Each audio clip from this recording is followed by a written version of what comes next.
So I've been wanting to do this for a while just because I'm so excited. And it's Sunday and I'm finally going to do it. So I am revealing my 2026 travel plans because I'm super pumped. So let's get into it.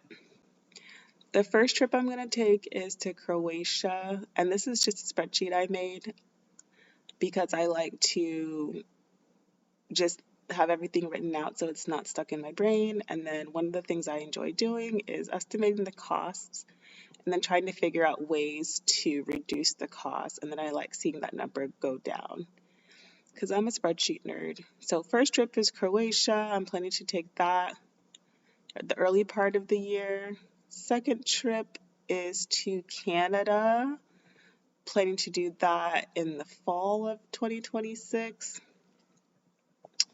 And my last big trip, so this big trip, ideally, I wanted it either in spring of 2026, kind of as like a capstone for my early retirement celebration. But it seems to be, it wasn't offered in 2025 and it's not offered in 2027. And I didn't want to wait longer than that.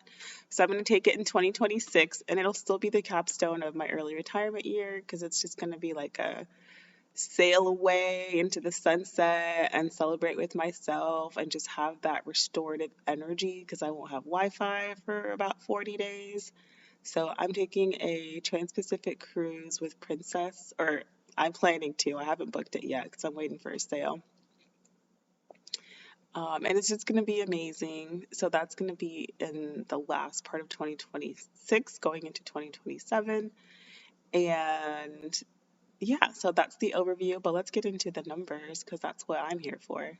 So, Croatia initially was going to cost about $6,000. This is actually about the eighth iteration of this trip because I wanted to do kind of the classic early retirement, like slow travel, do a month or three. And then when I looked at the cost, I was like, that is not something I can manage right now. It's my first full year of early retirement. I'm not trying to blow the budget.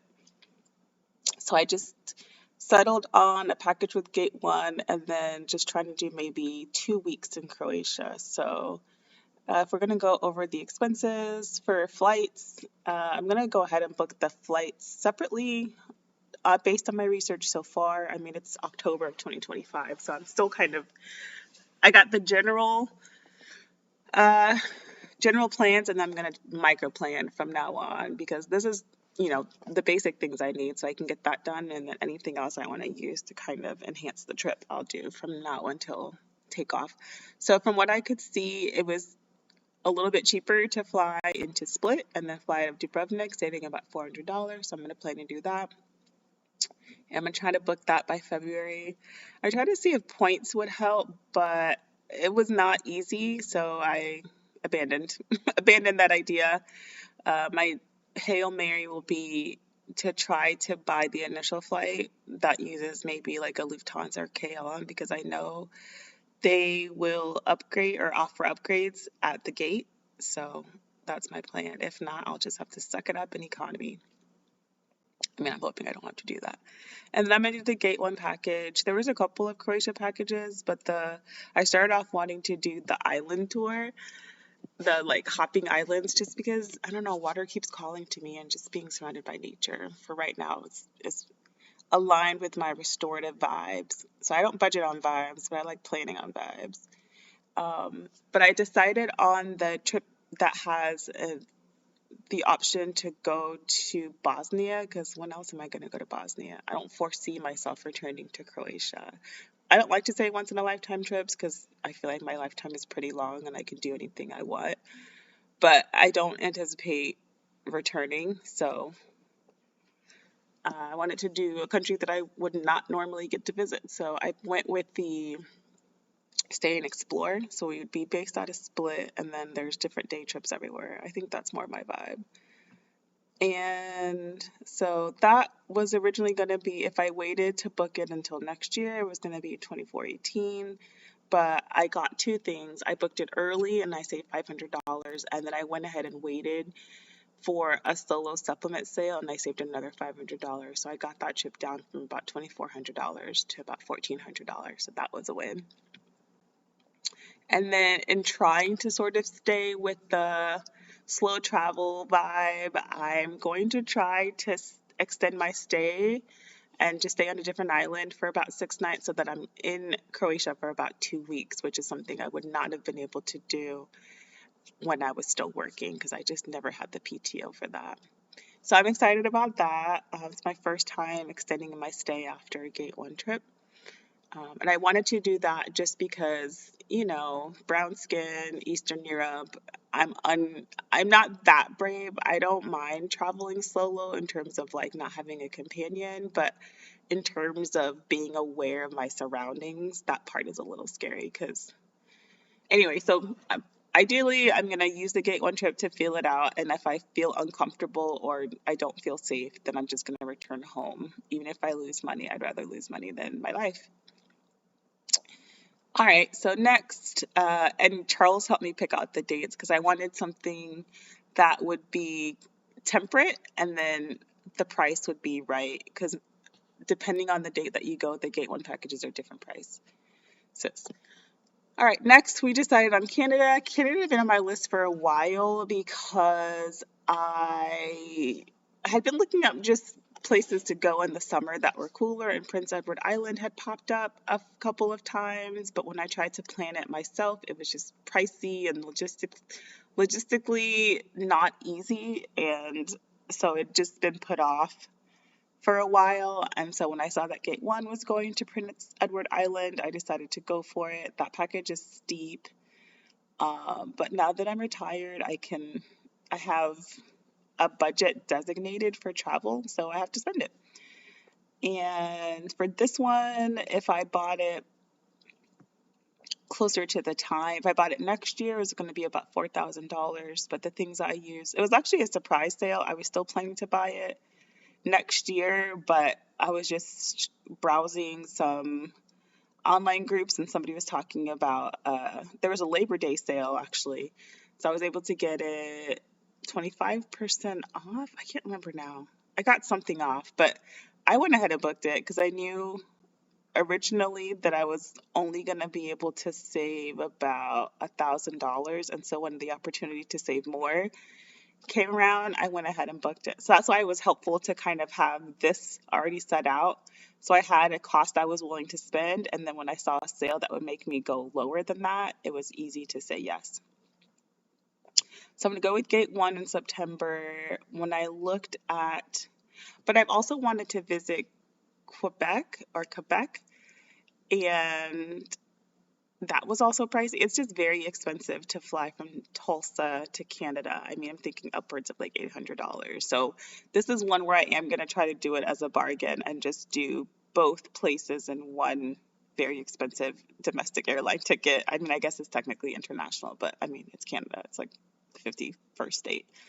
So that's what I'm doing. I'm going to extend that. And this was difficult to place because I was going to do it after. But again, flying to that side of Canada, there just are not many options. So you end up having to fly into like back from that place to Toronto to go back east. So after a couple of iterations, this took a while to figure out. I think I'm going to try to do the extension, arrive in Canada before my Gate 1 trip. That seemed to make the most sense just based on the number of connections I would have to do. I figured that after my Gate 1 trip, doing a bunch of connections to get back to Quebec wasn't going to be something I wanted to do because those trips can be kind of tiring. So I'm going to go ahead and just fly directly to Quebec and then meet the Gate 1 group afterwards. So round trip to Canada, there's no way around this. It's just expensive. Can you imagine it's going to be a little bit more expensive to fly to Canada than Croatia? Blows my mind. But I've just accepted it. And then between Quebec, I just wanted to experience kind of French Canada. I think that's just like a unique story. So I dawdled or vacillated a lot between Quebec and Montreal. Montreal was easier to get to because it has a major airport. But I think Quebec has the walled city and a little bit more history. Well, I'm not a history buff. I just like just quaint historical stories. So even though it's more expensive and a little bit more logistically complex to get to Quebec City, I chose Quebec City because why not? So I'll spend a couple nights there. I just wanted to, I think, do just 3 full days there.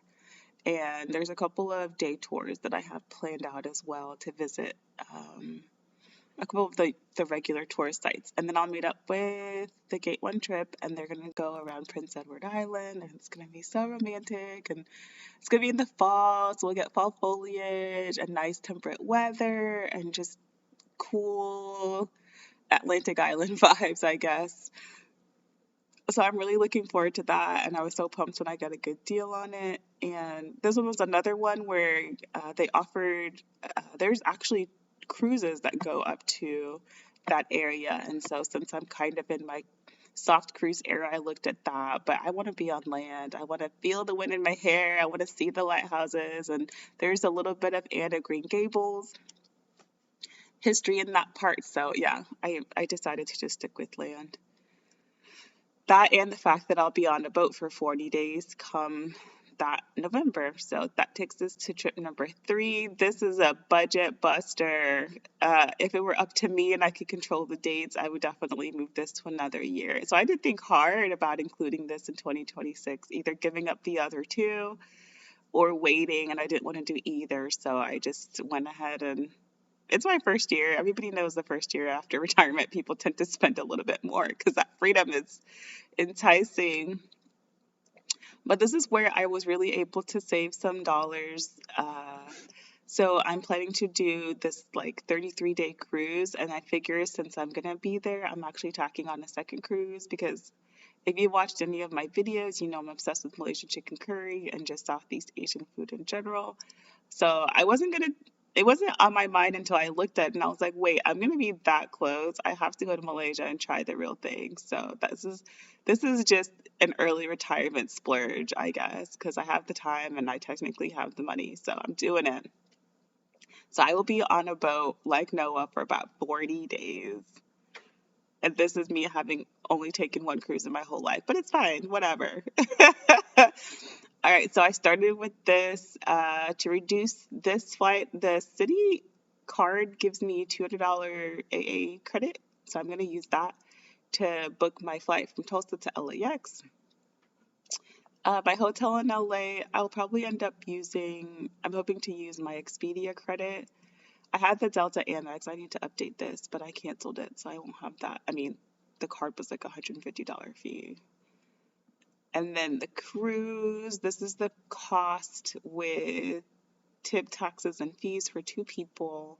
It was cheaper to book with 2 people than one, so I'm going to do that and then hope I get refunded for tips and taxes and fees for the second guest that will not appear.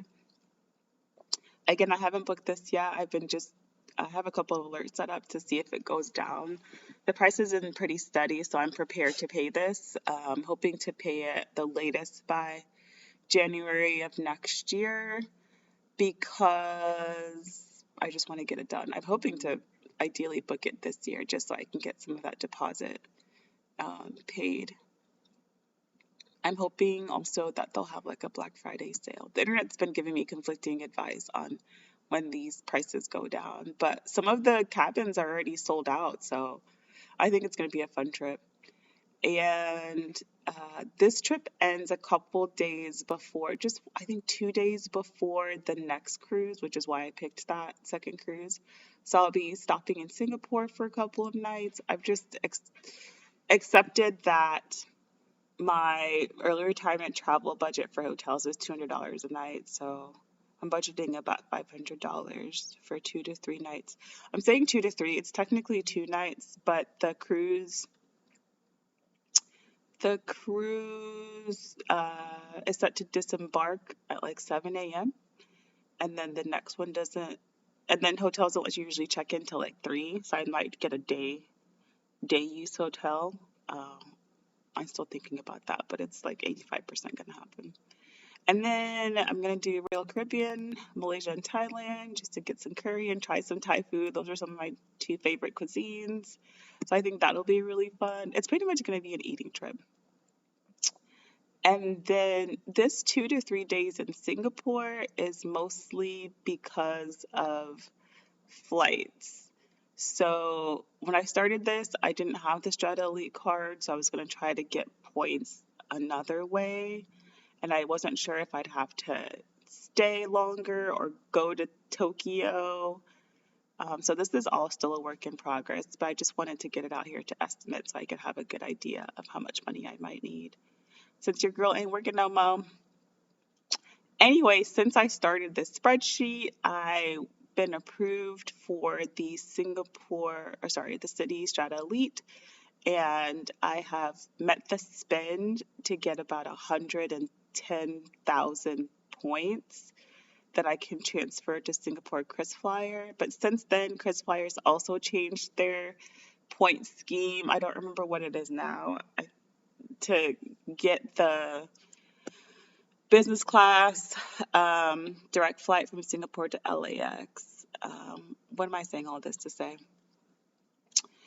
Uh, the cash price is about $4,000. I'm actually willing to spend that just because I don't know. Well, am I? I don't know. I'm thinking. Anyways, I have the points, but I've never booked KrisFlyer before, and I'm hearing you have to do it like 365 or 60 days in advance. So I'll know in January if maybe it's 350. There's a day in January I have bookmarked that I have to get on their website and see if I can try to book the flight. So this is up in the air, but I'm hoping um, I'll be able to use the points I have to get a direct flight from Singapore to LAX. And I'm willing to stay a couple days in Singapore because they're saying that's kind of around like Chinese New Year.